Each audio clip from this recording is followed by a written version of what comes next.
Hello students, subject topics YouTube channel पर आप लोगों का फिर से स्वागत है। और आज हम लोग बात करने जा रहे हैं 12th क्लास की इकोनॉमिक्स की सेकंड बुक भारतीय अर्थव्यवस्था का विकास का चैप्टर 6, जिसका नाम है भारत में मानव पूंजी निर्माण।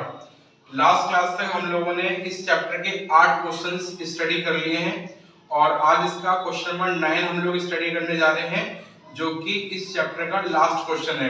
तो क्वेश्चन नंबर 9 स्टार्ट करते हैं। क्वेश्चन नंबर 9 है हमारा, भारत में स्वतंत्रता प्राप्ति से लेकर अभी तक यानी वर्तमान तक अभी तक हुए शिक्षा विकास पर टिप्पणी करो।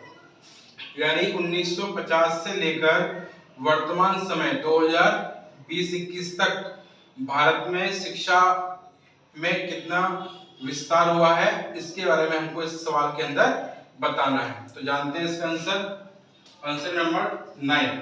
स्वतंत्रता प्राप्ति से लेकर अभी तक भारत में शिक्षा क्षेत्र में व्यापक विकास व परिवर्तन देखने को मिलता है, जो निम्न है। ए पॉइंट, प्रारंभिक शिक्षा।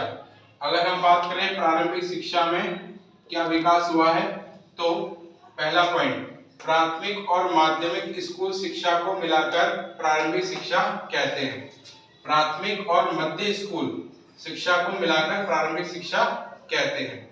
दूसरा पॉइंट है, वर्ष 1950-51 में प्राथमिक एवं मध्य स्कूलों की संख्या 2.23 लाख थी, यानी कि 2,23,000 थी, जो 2010-11 में बढ़कर 12.96 लाख यानी 12,96,000 हो गई है।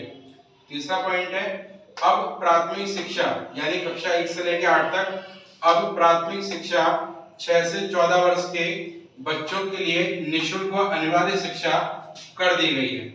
यानी प्राथमिक शिक्षा में पहला सुधार ये हुआ है कि स्कूलों की संख्या बढ़ाई गई है, और दूसरा सुधार ये हुआ है कि 6 वर्ष से लेकर 14 वर्ष तक के बच्चों के लिए शिक्षा को निःशुल्क और अनिवार्य कर दिया गया है, मतलब हर बच्चे को ये दी जाएगी। वहीं बी पॉइंट है माध्यमिक शिक्षा। अगर हम बात करें कि माध्यमिक शिक्षा में क्या सुधार हुआ है, तो इसका पहला पॉइंट है, वर्ष 1950-51 में देश में 7400 माध्यमिक स्कूल थे, जिनमें विद्यार्थियों की संख्या 14.8 लाख थी। वर्ष 2009-10 में माध्यमिक स्कूलों की संख्या बढ़कर 1.90 लाख हो गई, यानी 1,90,000 हो गई, तथा विद्यार्थियों की संख्या 441 लाख पहुंच गई, यानी 4,41 लाख पहुंच गई। और सेकंड पॉइंट है इसका, माध्यमिक शिक्षा के क्षेत्र में निम्नलिखित संस्थाएं कार्यरत हैं। यानी माध्यमिक शिक्षा में ये संस्थाएं हैं जो कार्य कर रही हैं। पहली, नवोदय तथा केंद्रीय विद्यालय, जिनको एनवीएस और केवीएस कहते हैं। दूसरी, राष्ट्रीय शैक्षिक अनुसंधान परिषद, जिसको एनसीईआरटी बोलते हैं। थर्ड, माध्यमिक शिक्षा का व्यवसायीकरण। फोर्थ, तकनीकी, मेडिकल तथा कृषि शिक्षा। तो माध्यमिक शिक्षा यानी 9वीं क्लास से लेकर 12वीं क्लास तक में सुधार ये हुआ है कि विद्यार्थियों की संख्या भी बढ़ी है और स्कूलों की संख्या भी बढ़ी है। वहीं कुछ संस्थाएं हैं जो इस क्षेत्र में कार्य कर रही है, चाहे वो स्कूली स्तर पर हो या किताबों के लिए हो या व्यवसाय के आधार पर हो या तकनीकी, मेडिकल या कृषि क्षेत्र में शिक्षा देनी हो, उसके लिए अलग अलग संस्थाएं कार्य कर रही हैं। वहीं तीसरी है उच्च शिक्षा। उच्च शिक्षा में क्या सुधार हुआ है, अब इसको देखते हैं। एंड थर्ड है हमारा पॉइंट सी, उच्च शिक्षा। उच्च शिक्षा में सरकार के द्वारा अभी तक क्या प्रयास हुए हैं। फर्स्ट पॉइंट है इसका, उच्च शिक्षा में विश्वविद्यालय, कॉलेज, व्यवसायिक तथा तकनीकी शिक्षण संस्थाओं को शामिल किया जाता है। किसको? विश्वविद्यालय, कॉलेज, व्यवसायिक तथा तकनीकी शिक्षण संस्थान, यानी 4 प्रकार के। सेकंड, स्वतंत्रता प्राप्ति के बाद उच्च शिक्षा के क्षेत्र में काफी सुधार हुआ है।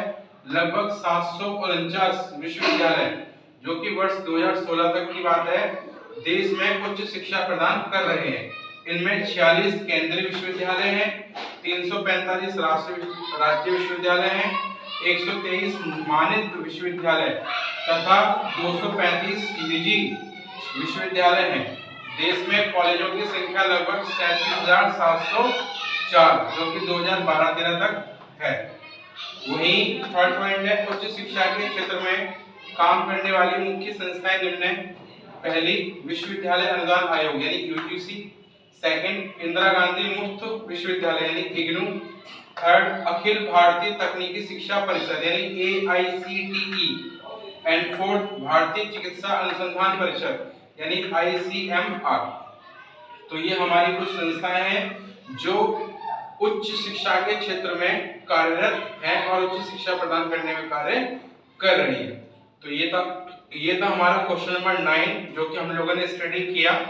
और आप लोग लगातार वीडियो को वॉच करें और अच्छे से वीडियो को समझ के क्वेश्चन का आंसर जो है उसको अच्छी तरीके से आप याद कर लें और याद करके आप इसको एक बार आंसर राइटिंग कर लें ताकि आपको यह कंफर्म हो जाए कि आप इसका आंसर अच्छे से लिख पा रहे हो। और इस चैप्टर के अंदर टोटल आपके 9 क्वेश्चंस बन रहे हैं जो कि हम लोगों ने पूरा स्टडी कर लिया है।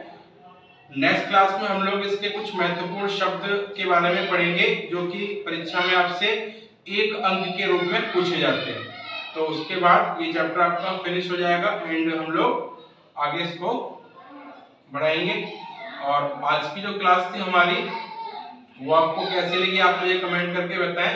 और कोई भी अगर आपको डाउट है एजुकेशन से रिलेटेड इस चैप्टर में तो आप लोग मुझे कमेंट करके पूछ सकते हैं, या फिर आपको किसी प्रकार की प्रॉब्लम है 12th क्लास की किसी भी सब्जेक्ट में तो भी आप मुझे कमेंट करके उसका जवाब पूछ सकते हैं। मैं आप लोगों का इसका जवाब प्रोवाइड कराऊंगा।